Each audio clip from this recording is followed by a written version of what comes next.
My Balkan years really began elsewhere. They did not begin in Belgrade or anywhere near where there was a war and serious conflict between what were republics within the Federal Republic of Yugoslavia.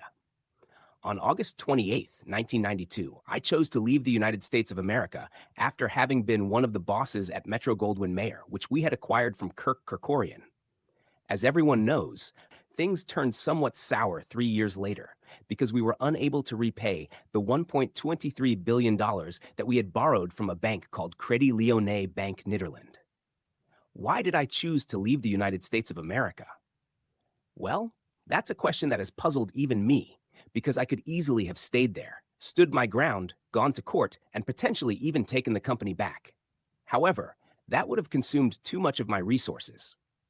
In any case, I had appropriated a cinema group in the United Kingdom, which effectively stripped MGM and its bankers of a substantial amount of money.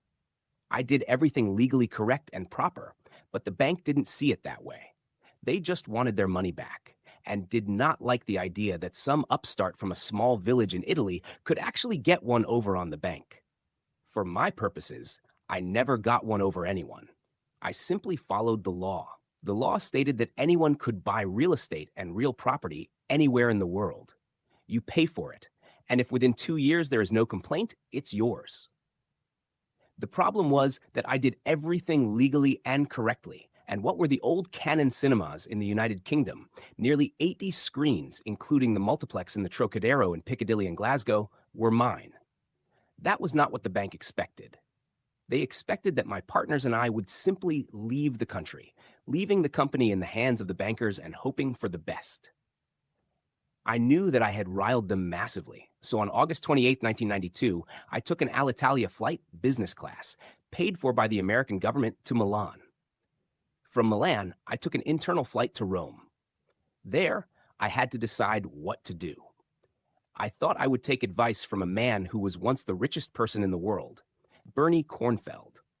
Bernie owned a castle in Switzerland and had been one of the first people to become a mega billionaire, selling what subsequently turned out to be fake insurance schemes. Nevertheless, he was a billionaire, friends with Hugh Hefner, whom I also knew in the United States, and had his own private plane and all the trappings. But Bernie had to stay in Switzerland because the Americans wanted him on some bogus charges. I thought I would take advice from Bernie Kornfeld, so I rented a car, and my friend Jeffrey Wilkins and I drove to a place just on the borders between France and Switzerland. I saw my old pal again, and we had some fun. There was a party, and there were girls. Of course, at that time, I was not married, so there were no issues there. At the castle, I met two very important people, Misha Chulafic and Radojica Nikčević. Misha Chulafic was a Yugoslav citizen in Sweden, accused of killing or ordering the killing of Swedish Prime Minister Olof Palme, which I believe was pure nonsense. Mr. Chulafic was a good businessman, and I don't believe a word of that accusation. I also met some investment bankers, and we decided to have a party. Bernie advised me that the only way to get MGM back was to buy it from the bank. I thought it was a crazy idea, but worth investigating. I called 2 or 3 investment bankers in Switzerland and found out that there was a possibility. The problem was that the debt was $1.23 billion, but I could only arrange a maximum of $750 million, maybe $1 billion, which wasn't enough. Nevertheless, with our investment bankers, I wrote an offer, and Bernie Kornfeld and I presented it.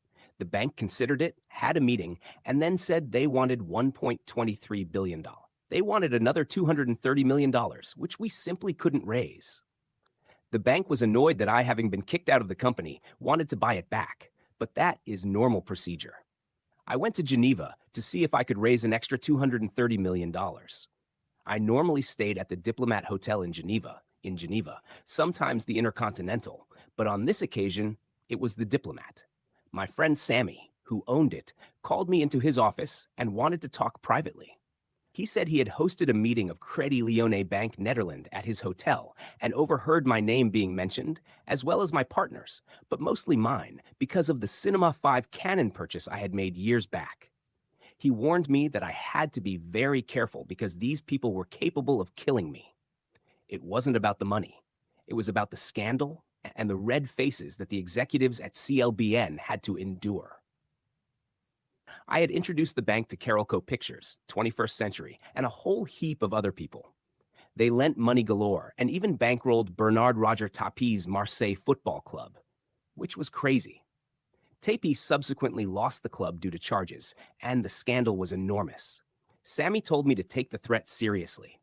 I spoke to my friend Jeff Wilkins and told him the situation. He suggested going somewhere safe. I asked if there was anywhere with a war going on that wasn't in Africa or too far. He mentioned the Balkans. I knew little about the Federal Republic of Yugoslavia, as I was very much anti-communist. Wilkins suggested we go to Belgrade, which he said was the safest place, with the government only letting in people they knew. We had 2 Serbians at Bernie Kornfeld's castle, so we drove back and spoke to Misha Chulafic and Radojica Nikčević. They asked if I had anything to offer their country. I remembered I had about 250 old MGM films in storage in France. They were under sanctions and couldn't import much. They suggested we drive to Belgrade with the films. We drove from Switzerland, taking turns, and after a day and more, we reached Belgrade. We had with us a girl called Larissa Lukic, Wilkins's girlfriend, a Serbian citizen who spoke perfect Serbian and English, which was helpful. However, as they were not married, they couldn't share a hotel room due to some administrative rule. We were welcomed in Belgrade. The first person outside the hotel was Ernout van Linden from Sky News, who wasn't a proper reporter, but more of a security service agent.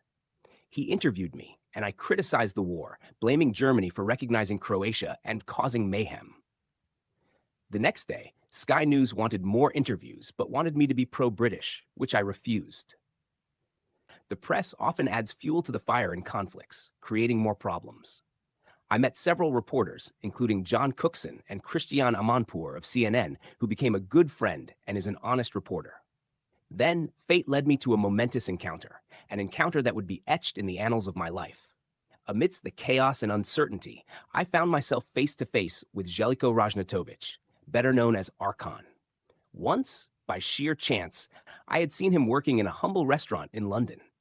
Now, he stood before me, not as a mere acquaintance, but as a legend forged in the crucible of conflict. This was no ordinary meeting. It was the beginning of an alliance that would resonate through the turbulent echoes of the Balkans.